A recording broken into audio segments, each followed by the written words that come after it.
A black screen with no visible content or imagery. Many voices in Core of Discovery 2. We are a multi-agency exhibit sponsored by many different federal agencies. You can see many of them on the banner here in front of you. We are managed by the National Park Service, and we've been on the road since 2003. We kicked off in 2003 at Monticello, Virginia, and we spent about 3 years total making our way out to the Pacific Ocean, where we ended up in that area last year. Our last stop, I think, was Vancouver, Washington last year, and this is our final year. We're making our way back to St. Louis, where our final venue will be the 25th of September in St. Louis. It's been a very interesting journey for us. Obviously, it's been a lot easier on us than it was on Lewis and Clark. We've been staying in motels throughout our journey. But if you look here in the Tent of Many Voices, it's exactly that. It's a place for people to come from different backgrounds to talk about the impacts of the Lewis and Clark expedition on them also. And in addition to that, we do have a keelboat display over to my left. Directly behind us, the National Guard set up as well. Our exhibit tent is to my right. And we also have Steve Morehouse in a dugout canoe to my left. And we have an American Indian table directly behind the Tent of Many Voices. So I encourage everyone to experience all that we have to offer here at Core Discovery 2. And without any further ado, I'm going to introduce you now to our next presenter. It's good to see her back in the tent again. I've not seen Ladonna in a couple years. But anyhow, I'd like to introduce you today to Ladonna Brave Bull Allard. And she is from Standing Rock, so please help me make Ladonna welcome.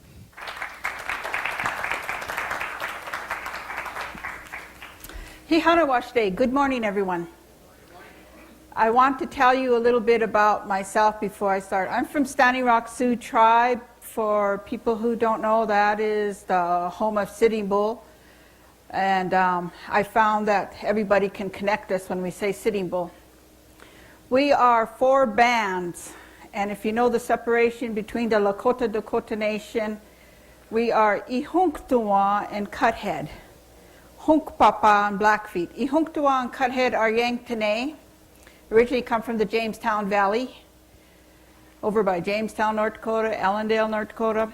And then the Hunkpapa and Blackfeet, who I'll go into a little background as we get into the presentation, are Lakota. The reason why I tell you the 4 bands, people forget that there's a distinction between Lakota, Dakota, Nakota, and tend to lump us into one group as Sioux. And we all know we're all different. So, now to me.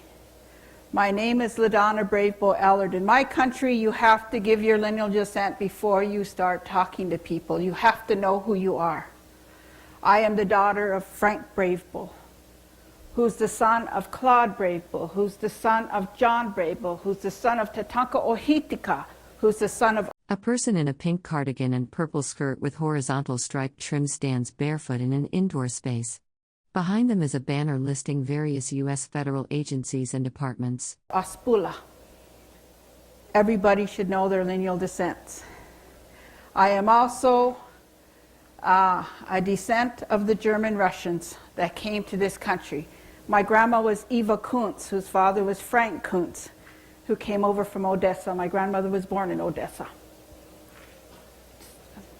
And that's as far as I can go, because I guess my great-grandfather was an orphan that came on the boat. So that's a little bit about who I am. I come from Standing Rock. We have 2.3 million acres. We're the 4th largest land-based tribe in the United States. We are unique in that my tribe has always been considered isolationist. We've kept to ourselves for many generations. Not. That's what my presentation's about. The concept that we're all related comes from my nation, the Dakota Nation. We say that every day in our prayers, our way of life. We're related to everything around us. So we're related to you. We're related to the trees. We're related to the animals. We have a relationship with everything around us. But in time immemorial, we have all intermarried with the tribes. So you may have Mandan over here, Hidatsa, Arikara, them Crows. There's always been intermarriage between the tribes. First and foremost, one of our tribal laws is you can't marry anybody you're related to. That's your 32nd cousin related to your in-laws over there. So it gets really hard because if you can't marry anybody in your bands or clans, you have to go to other nations to marry. Our relationships are interconnected between marriage, adoption, and trade agreements. Adoption. That's one of our sacred rites as Dakota people, Lakota people. We call it hunka. That means that this gentleman and me have been conversing, we made friends. I really like him. And so I asked him, will you be my brother? We have a hunka ceremony. He becomes my brother. When you're hunka, that means more than blood. That means you become a relative through God. And nobody can break that alliance. So we as Indian people tend to adopt a lot of people. Still today. I have 2 brothers who are Japanese. I have one brother who's Jewish. He lives in Hawaii. I kind of figure I adopt one from Hawaii. They'll take me over there. But we still do the adoption ceremony. A person wearing a pink cardigan and purple skirt with horizontal stripes stands speaking indoors. Behind them is a dark banner listing various U.S. government departments and agencies. A presentation pointer is visible in their hand. The other thing is in our country, you know, when the contact came, the United States came, I think they kind of messed up things for people, at least for my people. Because the men always had more than one wife. You had as many wives as you can take care of. So some of our men had 6 to 7 wives, which for me, you know, one of the keys is they always married sisters or cousins of the sisters. So all your sisters would be in one home. My husband said that wouldn't work today because my sisters are too crazy. They wouldn't want to be married to my sisters. But anyway, that was the general concept of the families. The other thing we did as tribes, we have our tribal beliefs about maturity in men and women. So women, they make arrangements for marriage 13, 14, 15 years old. Men, the average age for them to get married is 30. We truly believe that that's about the time an average male can mature for a family. Isn't that terrible? There's tribal traditions. But the reason for that age was because a male had to do X amount of things before he could acquire a wife. He had to show that he was a good hunter. He had to show that he was able to take care of a home. He had to show that he could take care of multiple wives. He had to have some standing. So in order to do that, he had to get out there and build up all this stuff before he could take a wife. So you just didn't say, oh, that girl's cute over there. You had to have all these things before you can go to her parents and ask for her. But men wanted wives, so what did they do? They went to other nations and they stole women. So, and you guys all heard the story of Sakakawea. They stole women. So, when you come to a tribe, all of them are mixed because the women came from all different tribes. That's just part of our culture. This I'm going to say, because I say it's fast, sometimes everybody says, what? Our Dakota way, our family structures are different. So, all my father's brothers are my dad's, and I call them Father or Lala. They take all the activities, requirements, the same as my father, so they can get after us, they can give us guidance, we spend time with them. When I was growing up, it was my uncle who took me to the movies because he was my dad. My father is still there. A person wearing a pink cardigan and purple skirt with decorative horizontal stripes stands speaking indoors.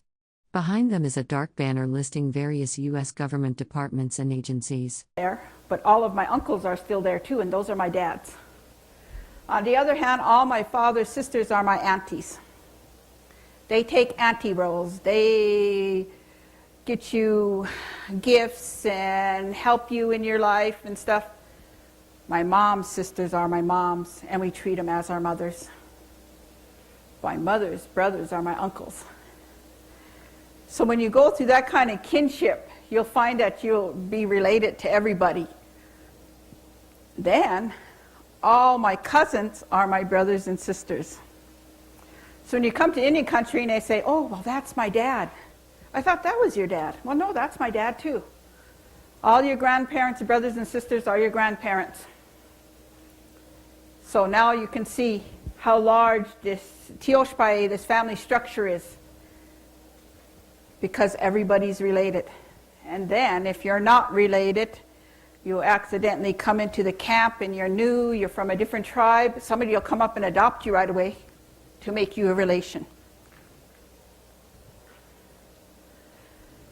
It's the center of our life. First and foremost rule is respect your relatives. Second rule, you're related to everybody. And if you're not related, you will be related. It's the way we controlled our societies, our camps, our government, everything. It gave us structure. Now I want to talk to you about how far our people went. This man was out in Ohio. He is Dakota. He fought in the War of 1812. He was the son of Red Thunder. They now reside on the Spirit Lake Reservation. One of the British agents took Red Thunder's sister as a wife. And so now we claim relationship with a man named Dixon, who fought in the War of 1812. So, just by this, we know that we have relatives in Ohio and wherever the Dixon family is, whether they know they're related to us or not. This is where we collected all of our Arikara blood. Of course, the Lakota Dakota people don't like to claim Arikara, but we have Arikara blood. You go back to this long history of Lewis and Clark. What did Lewis and Clark do when they were going home? They took two chiefs with them, White Coyote and Eagle Feathers. Eagle Feathers was from my area on the Grand River.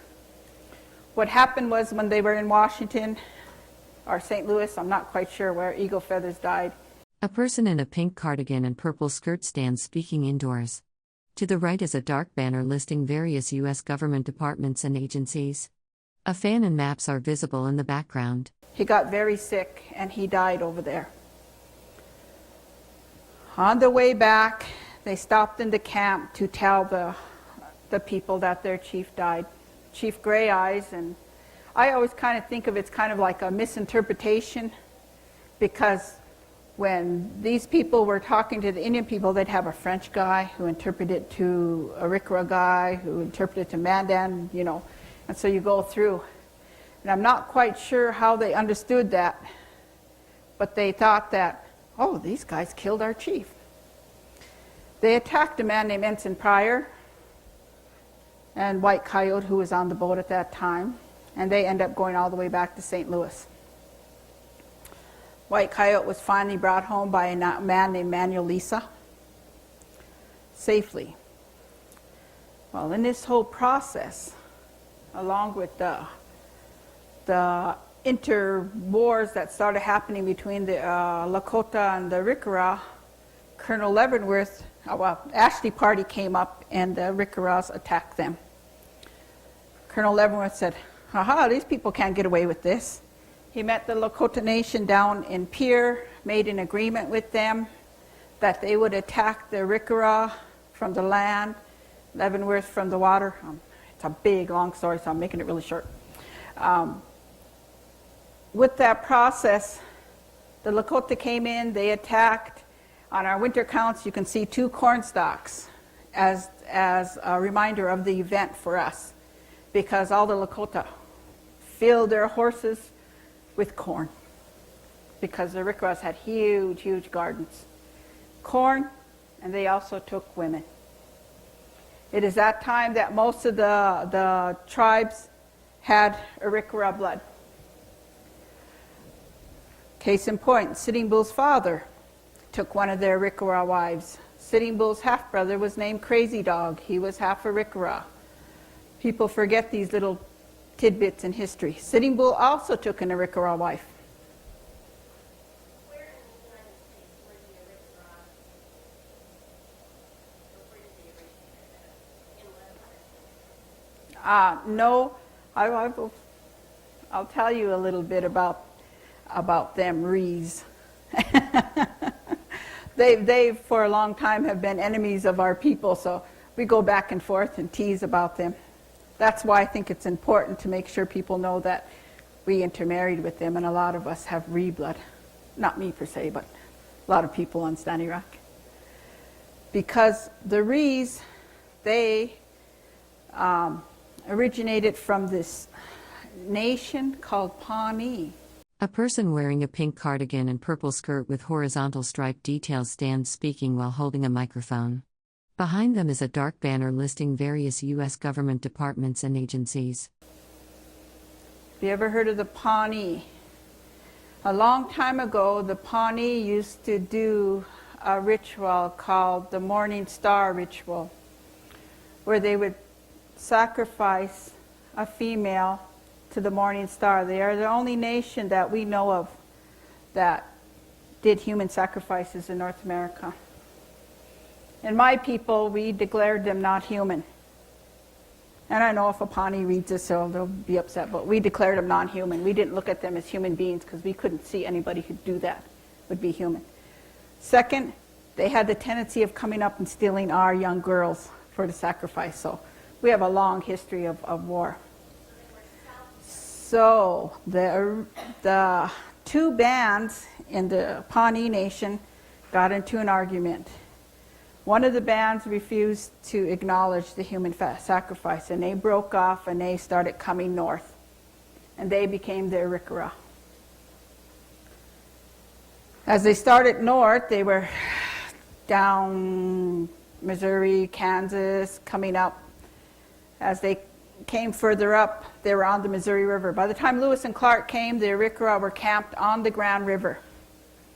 After 1823, and you can ask the Arikara, because this is part of their history too, we ran them off the land and we took the land from them, along with the women. And of course, you know, Standing Rock Sioux Tribe is named after a rock. And the rock, we claim, is an Arikara woman who sat down with a baby on her back and turned to stone. So we have a lot of history with this tribe. And we have a lot of intermarriage. This here man was Harry Chin. He has a great history. He dressed up like Uncle Sam when North Dakota had their welcome to statehood.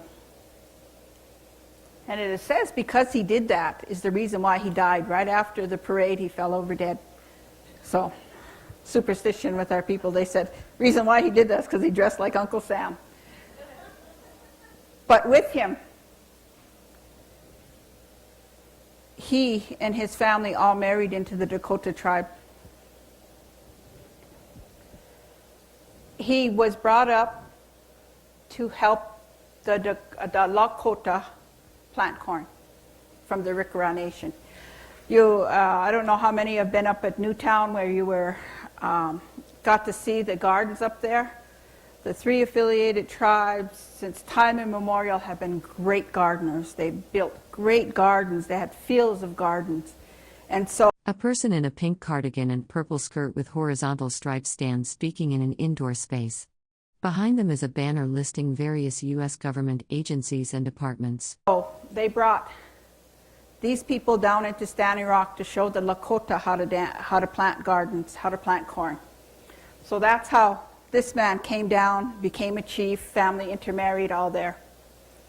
And you got to understand there's a difference between Lakota and Dakota. The Dakotas over in the Jamestown Valley planted gardens. They had huge gardens. The Lakota were primarily buffalo and did not plant gardens. So there's a big distinction.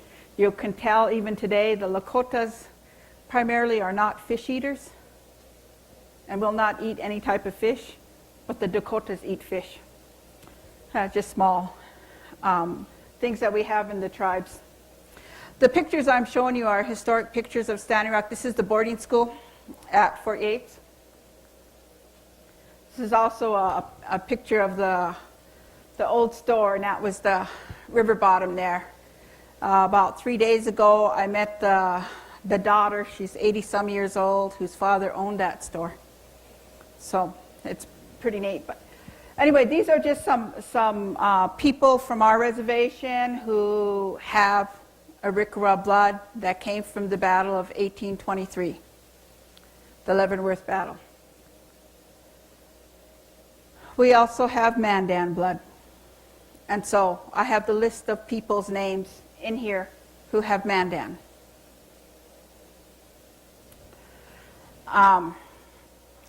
One of the things that we always talk about is the smallpox epidemic, you know, and the Mandan suffered extreme devastation from the smallpox. By the time Lewis and Clark came across my country on the Cannonball River, the Mandan villages were already decimated there by 1804. Where I live, not too far from my home, is the remnants of an old Mandan village, and it was a huge village. There must have been 1,000 people in that village. It was gone by the time Lewis and Clark came through. They log it in their diaries. But you have to remember the French. The French had already been living in the villages 20 years by the time Lewis and Clark came up the river. They said, "Where'd this hatchet come from?" The French have already been trading in there. In fact, by the time Lewis and Clark came, the Dakota, Lakota, Nakota people already had an alliance with the British and formed an alliance with them. We had a small alliance with the Spanish, and we had a huge alliance with the French. A person in a pink cardigan and purple skirt with horizontal stripes stands speaking in an indoor space.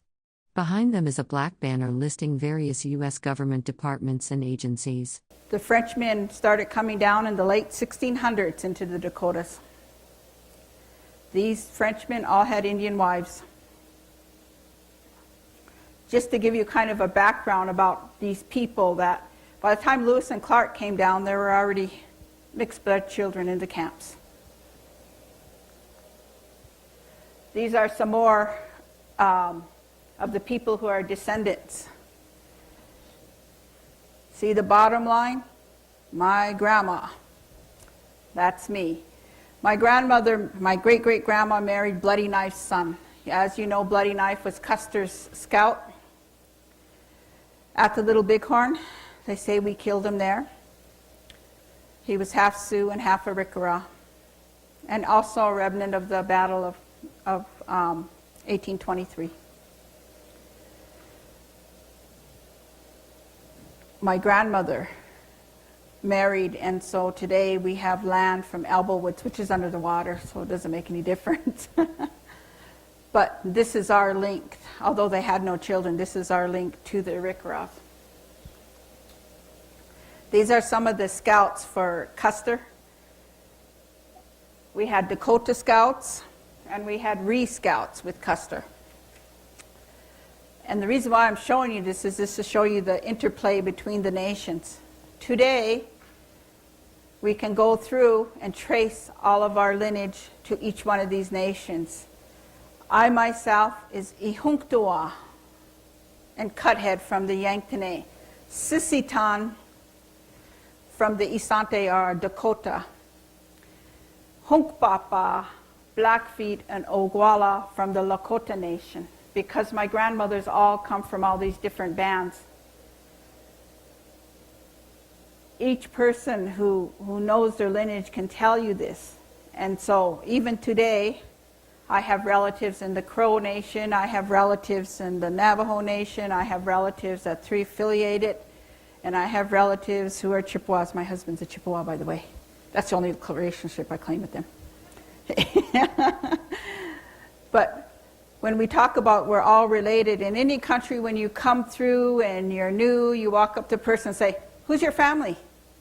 And you bicker back and forth, and you'll say, oh, well, I know your cousin here. So everybody talks about how they're related, even today. So when I go to California to the Yurok Nation, I'll say, this is who I am, and they'll tell me who they are, then they'll tell me who they know in my country, and we'll see how we're related. Everything we do is controlled by relations. I don't find that in a lot of... A person in a pink jacket and purple skirt with striped trim stands speaking in an indoor space. A banner listing federal departments and agencies is visible on the right side of the frame. A lot of today's culture, we're back in the schools right now, and that's what I do. I talk about relationships with the kids. Who are you related to? So that they can carry on this tradition. As family structures go, you all know that as grandparents, and I'm a grandmother, and I'm very proud. If somebody told me how great it was to be a grandma, I would have been that first before mom. All grandparents raise their firstborn grandchild. I was raised by my grandmother, and my husband was raised by his grandmother. We are both firstborn. We raise our granddaughter, Makpiata Chante Z, our sky heart yellow, and she's 7 years old, turned 7 last week. Her parents are still there and a part of her life, as my parents were a part of my life, but our grandparents raised us.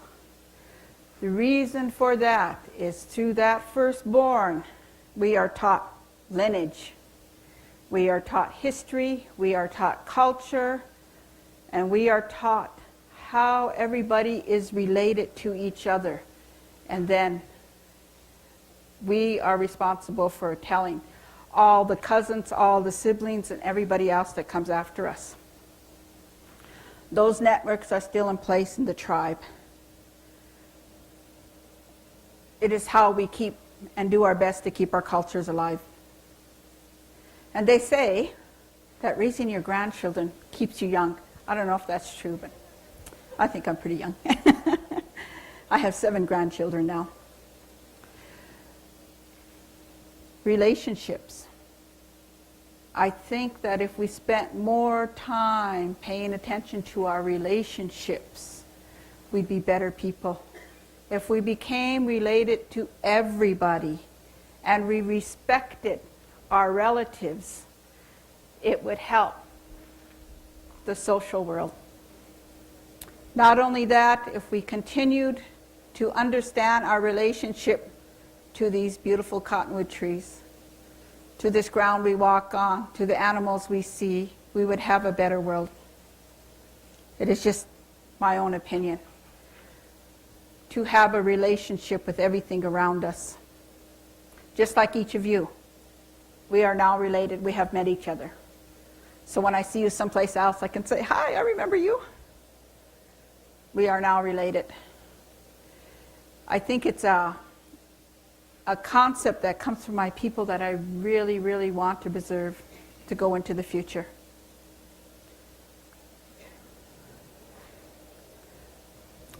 This is me. I'm one of the advisors for the church. A person wearing a pink cardigan and purple skirt with decorative trim stands speaking in an indoor space. Behind them is a sign listing various U.S. government departments and agencies. Circle of Tribal Advisors for Lewis and Clark. I am on the Lewis and Clark Governor's Advisory Board for the state of North Dakota. I'm Director of Tourism for the Standing Rock Sioux Tribe. I'm the Marketing Manager for the Alliance of Tribal Tourism Advocates. And I own Tatanka Ohitika Historic Tours and Traditional Food Cooking on Standing Rock. And I compile all the history for my tribe. And one of the things I love is history. And so, I can tell you that there were 2 brothers in 1450 who came across the prairie and came to a place called Spirit Lake, which is now called Devil's Lake. And at that time, they sat down and they fasted and they had a dream there. And these 2 brothers, in their dream, told them that they would form 2 nations. One brother stayed, one brother went west. The one brother formed the Mountain Crow people. The other brother formed the Hidatsa nation. Did you know that? Did you know that these two nations were formed in North Dakota? Did you know that time immemorial, a long, long time ago, the Mandan were the mother tribe of the Lakota, Dakota, Nakota nation? And they broke off. And today, the Dakota nation is the mother tribe of the Lakota nation and Nakota nation. And the Hunkpapa that preside on my reservation that are from Sitting Bull's people, well, they have a mixed heritage. They started off as Oglala's. And about 1500s, they fought the Omaha. And they got into a big old fight over a war prize that they got from the Omaha. And they got mad at each other, so one group split and headed up north. They became the Hunkpapa Nation. But they were so mad at their brethren tribe here that when they got up here, they held the first Hunka ceremony, adoption ceremony that we know, where they adopted a whole nation. So it's a Cheyenne nation, and the Hunkpapa Nation had a Hunka, and they adopted and intermarried with each other. So everybody who is Hunkpapa has Cheyenne blood. And then in the 1500s, beginning 1600s, they declared war on the Pine Ridge, or the Oglalas and the Bruleys, the Burnt Thighs. It's logged in our winter counts as the first civil war among our nations. And they went to war with their allies, the Cheyenne. A person in a pink jacket and purple skirt with decorative trim stands speaking in an indoor venue. A banner listing various government departments and agencies is visible on the right side of the frame. And the Ihunktawa, or the Yanktonai people, and they fought the Oglalas and Bruleys. And these people stayed mad at each other for a long time. It wasn't until after Lewis and Clark came and the influx of the trading posts started coming and stuff that they actually talked to each other. They actually finally band together and made an intertribal truce in about 1850. Because 1851 they sat down, they signed the Fort Laramie Treaty of 1851.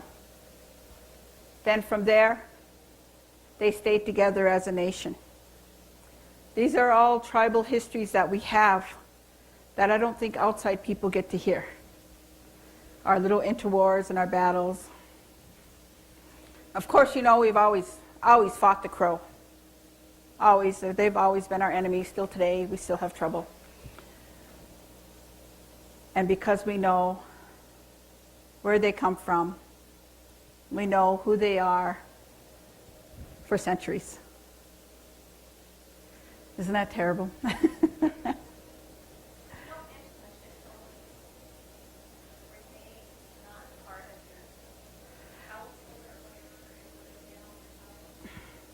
The Shoshones entered into an agreement with us about 1860. Before that, they were further west. They were in the mountains, Montana, Utah, Wyoming, in that area. And there's a strict line at the Bighorn Mountains where we claim our territory, and then these are the other tribes' territories. And so about in the 1860s, we formed an alliance. We signed a treaty, I guess they would say, with the Shoshone, because the Shoshone fought with us at the Little Bighorn. These alliances are still alive today. The Cheyenne, the Shoshone, and the Arapaho, we have tribal alliances with them that are still honored today. So I can go into Northern Cheyenne Reservation and say, I'm from Standing Rock, and people come and feed me and take care of me and stuff, because that alliance is still there. We still are enemies with the Crows, so that doesn't happen when we go into Crow country. Just joking. I have Crow relatives these days. Knowing your history is important to me. Knowing the history of North Dakota is important to me. North Dakota, I always kind of view both North Dakota and South Dakota as a place where a lot of history began. On Standing Rock. Who knew Jim Bridger started his career at the age of 17 there? Who knew Jebediah Smith first signed on with the Ashley Fur Trade? A person in a pink cardigan and purple skirt with horizontal stripes stands speaking in an indoor venue. Behind them is a large dark banner listing various U.S. government departments and agencies. Trading company started his career. These guys were all in the Battle of 1823. Some of them were with Ashley. Who knew that Hugh Glass was attacked by a grizzly bear on Standing Rock and crawled 200 miles north to be saved? I always say on my reservation, we have a lot of history. And of course today, we know all the stories. Sakakawea died there at Fort Manuel Lisa, December 21st, 1812. We had the Lemhi Shoshone come down and acknowledge that she died there and took her spirit home. We also know all the other stories. And we agree with all the stories. In Indian country, we always say, they say, so that we know that we're not saying anybody else's stories are different than ours. We just acknowledge them all. Because we have Sitting Bull, and there are all kinds of stories about Sitting Bull that I have to go through every day. Because Sitting Bull died where he was born. Many Caches was a Cheyenne camp where Sitting Bull was born. Sitting Bull's father also had a Cheyenne wife. It's kind of funny when you go through all the wives and stuff and who they are and where they came from and how they came to be. We have a man who was named Red Hale. And Red Hale, he rode clear over to the banks of Wisconsin on the Lake Michigan. And he stole himself a wife. We don't know where she came from, what nation she was. All we know, she had red hair and green eyes. And Red Hale, you know, was brother to Sitting Bull's father. And his son was Chief No Two Horns. And they talk about this red-headed woman who is the mother of all of these people. And we still have that story, but we don't know what nation she came from. We just know that she was taken on the banks of Lake Michigan. So you never know. We may be related to all of you too. If you have red-headed women in your family. Relationships. You never really know. I always tell people, you know, for me, I am a mixed blood. My grandma was Russian German. She was a red-headed woman too. We always have these red-headed women coming. And so I've learned to be very proud of my Lakota, Dakota, Nakota history. I'm also proud of my German history. I'm also proud of each nation that I come from. So, if you guys have any more questions. A person in a pink cardigan and purple skirt with horizontal stripes stands speaking in an indoor space. Behind them is a banner listing various government departments and agencies. A map is visible on the wall to the left. Questions or anything? I can talk and talk, so I always have to watch myself. I have a microphone, so please, if you raise your hand, I'll bring the microphone around to you. How do treaties affect our between the Indian Nation and the U.S. government? What was the major problems with that? The treaties are the supreme law of the land. They still stand today. They will continue to stand until the United States crumbles. If the United States tries to disavow the treaties, they have to disavow every treaty they ever made with any nation. We are in the U.S. Constitution. And until you change the U.S. Constitution, you cannot, you can change the treaties. Every president who's came in, including the present one, has said, how do we get rid of these Indians and these treaties? And found out they cannot. They entwined us within their legal system so that they cannot get rid of the treaties. We still hold fast to our treaties, 1851 and 1868. We teach them to our children, we teach them to our tribes. In our tribal office, every employee must go through treaty training. And we have a treaty organization. We have a seat in the United Nations. The Lakota Nation, the Mohawk Nation, and Navajo Nations have seats in the United Nations. Treaties are very important to us even today. And yes, we've heard they're broken, they're no longer. No, they're good. They tell us our land base. And they tell us, see, when our relatives signed those treaties, I always think, wow, what intelligent people. They said, you could have this land, but you pay this much. Not in millions, billions, or etc. You pay education for our children for time immemorial. You pay health care for our people. You pay for our resources. They wrote those in the treaties. Can you imagine what those people were thinking about how they thought of us those years ago? So that today we get payment for the land that people live on through these treaties. Oh, by the way, the United States never gave us anything. First person who says we don't pay taxes needs to come pay my taxes. I have to pay taxes every year. Hoping drop a payment, income level so I wouldn't have to pay taxes. The only tax we don't pay is land tax. And because that's the United States government holds our land in trust, and the United States will not tax themselves. Other than that, we pay every tax every. A person in a pink cardigan and purple skirt stands near a wooden podium on a small stage. Another person sits in a folding chair nearby, holding papers. A banner listing various government departments is visible in the background. The other individual in the United States pays. You have a question up here? Just a refresher for me. You said the Arikara came from the Ponca, and Pawnee, excuse me, but they denied the human sacrifice. That's the difference between the two. So the Arikara did not do sacrifice. Yeah. Thank you. Yeah. Well, I had a question about young mothers, because you mentioned that young mothers were married early. Mm-hmm. Where did they end up having older husbands? Yes. Okay, in today's society, we notice a lot of very young Native American mothers. How do those relationships follow out within the tribe, I guess? That's a good question. We're dealing with today's society and our old tribal customs, and I've been asked this question, so I had to look at my own history, thinking about where do we fit into the new society and their ages. We don't have teenagehood in our cultures. You become a woman when you ministrate, you're a woman. You become a man when you do your deeds and go through your ceremonies, you're a man. And so we don't have this middle age. So I started looking at all my grandmothers.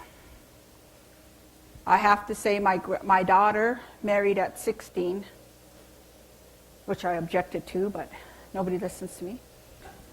I married at 15. My mother married at 15. My grandmother married at 16. My great-grandma married at 14. My great-great-grandmother married at 13. And I thought, well, how does that relate to today? Because today we have different views of how things are done. So I started studying about, why is this? And I thought, oh my, you know how it is to raise a teenage girl? From now on, I'm arranging marriages for my granddaughter right now. And I'm getting her married right away. Just joking. Well, maybe I've had four people I picked out already. It was the way the culture is. Today, we have a lot of young women. I always wonder if some of those things still are ingrained in us, because we live in a different society now, and it's really hard to adapt to the new society rules. For us, we have had contact for 125 years only. And so for us, adapting is still hard. Although we know how to use the internet.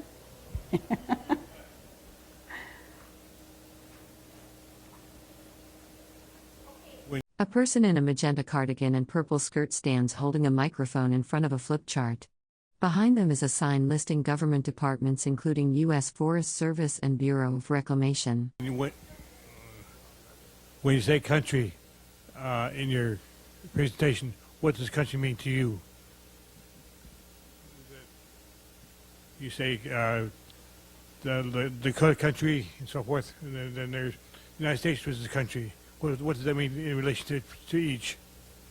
First and foremost, I belong to my nation, Lakota, Dakota, Nakota Nation.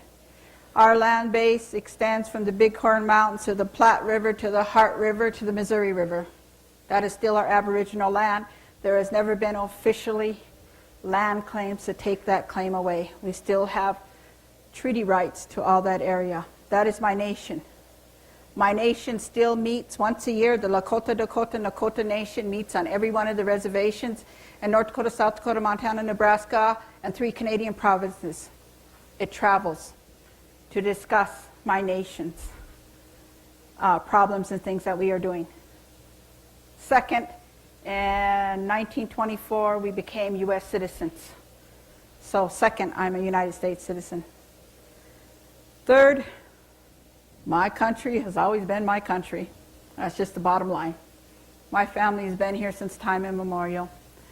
Some of the, before this I used to work with historic preservation, so some of the archaeological sites we have found up to 9,000 years here on the Missouri River.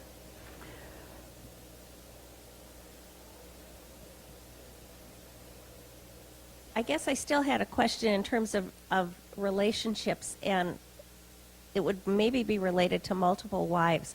How then are children adopted into these families when there are multiple fathers involved? I mean multiple wives? Well, I'm thinking more often of multiple fathers. Oh, For today's example, society. you know, one young woman has children from 3 different fathers, for example. How do they fit into the family structure in terms of knowing your family history? You're talking in today's culture? Uh-huh. Grandparents. It's the grandparents that.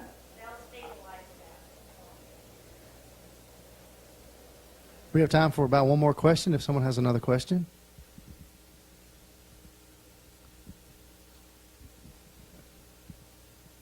Well, if anybody, I welcome you to come down and visit my country. I'll give you a tour. I really enjoy talking about my people. Thank you. Once again, how about a round of applause for Ladonna? Thank you so much for coming out today. The frame shows several horizontal wooden moldings or trim pieces against a black background, with small thumbnail images in the corners. The scene appears to be a transition or technical moment between speakers.